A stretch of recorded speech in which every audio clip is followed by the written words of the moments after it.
മത്തായിയുടെ സുവിശേഷം അധ്യായം 16. കാലത്തിന്റെ അടയാളങ്ങൾ. ഫരിസേയരും സദ്ദുക്കായരും യേശുവിനെ പരീക്ഷിക്കാൻ വന്നു. തങ്ങൾക്ക് സ്വർഗത്തിൽ നിന്ന് ഒരടയാളം നൽകണമെന്ന് അവർ അവനോട് ആവശ്യപ്പെട്ടു. അവൻ പ്രതിവചിച്ചു, വൈകുന്നേരം നിങ്ങൾ പറയുന്നു, ആകാശം ചെമന്നിരിക്കുന്നു, കാലാവസ്ഥ പ്രസന്നമായിരിക്കും. രാവിലെ നിങ്ങൾ പറയുന്നു, ആകാശം ചെമന്നു മൂടിയിരിക്കുന്നു, ഇന്ന് കാറ്റും കോളും ഉണ്ടാകും. ആകാശത്തിന്റെ ഭാവഭേദങ്ങൾ തിരിച്ചറിയാൻ നിങ്ങൾക്ക് കഴിയുന്നു. എന്നാൽ കാലത്തിന്റെ അടയാളങ്ങൾ തിരിച്ചറിയാൻ നിങ്ങൾക്ക് കഴിയുകയില്ലേ? ദുഷിച്ചതും അവിശ്വസ്തവുമായ തലമുറ അടയാളം അന്വേഷിക്കുന്നു. യോനായുടെ അടയാളമല്ലാതെ മറ്റൊരടയാളവും അതിനു നൽകപ്പെടുകയില്ല.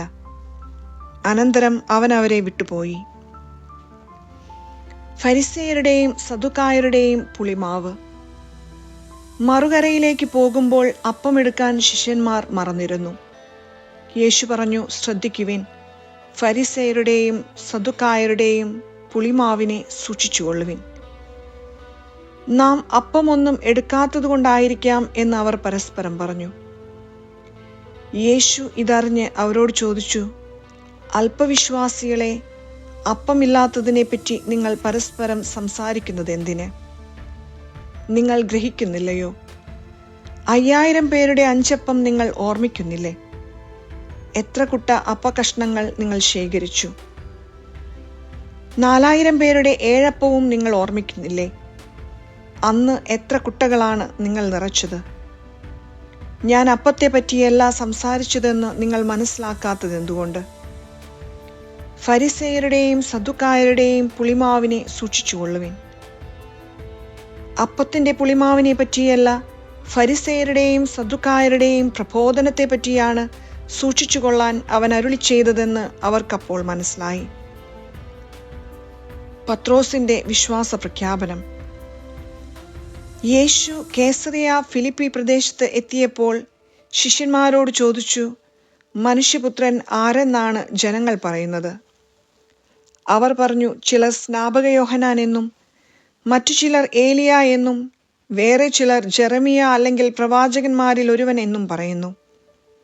അവൻ അവരോട് ചോദിച്ചു, എന്നാൽ ഞാൻ ആരെന്നാണ് നിങ്ങൾ പറയുന്നത്? ശിമയോൻ പത്രോസ് പറഞ്ഞു, നീ ജീവനുള്ള ദൈവത്തിന്റെ പുത്രനായ ക്രിസ്തുവാണ്. യേശു അവനോട് അരുളി ചെയ്തു, യോനായുടെ പുത്രനായ ശിമയോനെ, നീ ഭാഗ്യവാൻ. മാംസരക്തങ്ങളല്ല, സ്വർഗസ്ഥനായ എൻ്റെ പിതാവാണ് നിനക്കിത് വെളിപ്പെടുത്തി തന്നത്. ഞാൻ നിന്നോട് പറയുന്നു, നീ പത്രോസാണ്. ഈ പാറമേൽ എൻ്റെ സഭ ഞാൻ സ്ഥാപിക്കും. നരക കവാടങ്ങൾ അതിനെതിരെ പ്രബലപ്പെടുകയില്ല. സ്വർഗരാജ്യത്തിന്റെ താക്കോലുകൾ നിനക്ക് ഞാൻ തരും. നീ ഭൂമിയിൽ കെട്ടുന്നതെല്ലാം സ്വർഗത്തിലും കെട്ടപ്പെട്ടിരിക്കും. നീ ഭൂമിയിൽ അഴിക്കുന്നതെല്ലാം സ്വർഗത്തിലും അഴിക്കപ്പെട്ടിരിക്കും. അനന്തരം അവൻ താൻ ക്രിസ്തുവാണെന്ന് ആരോടും പറയരുതെന്ന് ശിഷ്യന്മാരോട് കൽപ്പിച്ചു. പീഡാനുഭവവും ഉത്ഥാനവും. 1-ാം പ്രവചനം. അപ്പോൾ മുതൽ യേശു തനിക്ക് ജെറുസലേമിലേക്ക് പോകേണ്ടിയിരിക്കുന്നുവെന്നും ശ്രേഷ്ഠന്മാരിൽ നിന്നും പ്രധാന പുരോഹിതന്മാരിൽ നിന്നും നിയമജ്ഞരിൽ നിന്നും വളരെയേറെ സഹിക്കേണ്ടി വരുമെന്നും താൻ വധിക്കപ്പെടുമെന്നും എന്നാൽ 3-ാം ദിവസം ഉയിർപ്പിക്കപ്പെടുമെന്നും ശിഷ്യന്മാരെ അറിയിച്ചു തുടങ്ങി. പത്രോസ് അവനെ മാറ്റി നിർത്തി തടസ്സം പറയാൻ തുടങ്ങി. ദൈവം കനിയട്ടെ, കർത്താവെ, ഇതൊരിക്കലും നിനക്ക് സംഭവിക്കാതിരിക്കട്ടെ. യേശു തിരിഞ്ഞ് പത്രോസിനോട് പറഞ്ഞു, സാത്താനെ, എൻ്റെ മുമ്പിൽ നിന്നു പോകൂ. നീ എനിക്ക് പ്രതിബന്ധമാണ്. നിന്റെ ചിന്ത ദൈവികമല്ല, മാനുഷികമാണ്. യേശു ശിഷ്യന്മാരോട് അരുളി ചെയ്തു, ആരെങ്കിലും എന്നെ അനുഗമിക്കാൻ ആഗ്രഹിക്കുന്നെങ്കിൽ അവൻ തന്നെ തന്നെ പരിത്യജിച്ച് തൻ്റെ കുരിശുമെടുത്ത് എന്നെ അനുഗമിക്കട്ടെ. സ്വന്തം ജീവൻ രക്ഷിക്കാൻ ആഗ്രഹിക്കുന്നവൻ അത് നഷ്ടപ്പെടുത്തും. എന്നാൽ ആരെങ്കിലും എനിക്ക് വേണ്ടി സ്വജീവൻ നഷ്ടപ്പെടുത്തിയാൽ അവൻ അത് കണ്ടെത്തും. ഒരുവൻ ലോകം മുഴുവൻ നേടിയാലും സ്വന്തം ആത്മാവിനെ നഷ്ടപ്പെടുത്തിയാൽ അവൻ എന്തു പ്രയോജനം? ഒരുവൻ സ്വന്തം ആത്മാവിന് പകരമായി എന്തു കൊടുക്കും? മനുഷ്യപുത്രൻ സ്വപിതാവിന്റെ മഹത്വത്തിൽ തന്റെ ദൂതന്മാരോടൊത്ത് വരാനിരിക്കുന്നു. അപ്പോൾ അവൻ ഓരോരുത്തർക്കും താന്താങ്ങളുടെ പ്രവൃത്തിക്കനുസരിച്ച് പ്രതിഫലം നൽകും.